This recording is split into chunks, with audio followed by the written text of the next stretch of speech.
Kalonzo Musyoka pia alikuwa anamtaka baba ungane naye, na kwa ule mrengo mwingine ambao wanataka kutengeneza Gachagua na Kalonzo Musyoka na pia Eugene Wamalwa.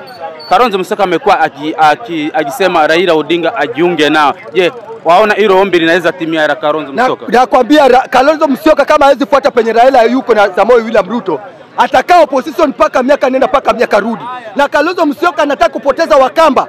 Kule Ukambani kwanza hakuna ni sehemu ambayo imekauka, hawana barabara, hawana maji, sana Ukambani hakuna maji.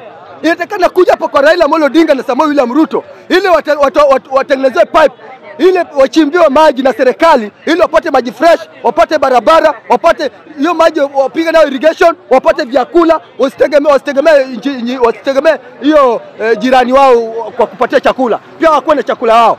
Kwa hivyo Kalonzo usaipoteza Wakamba sana. Shikana na Raila Amolo Odinga, mkue kwa serikali, upate maendeleo. Ukitaka post, upate post hata kama ni number 3, hata kama na ukwepa hata prime minister. Usini bendera unataka, upate bendera. Vile unataka hiyo bendera ukue pia wewe ukue ndani ya serikali.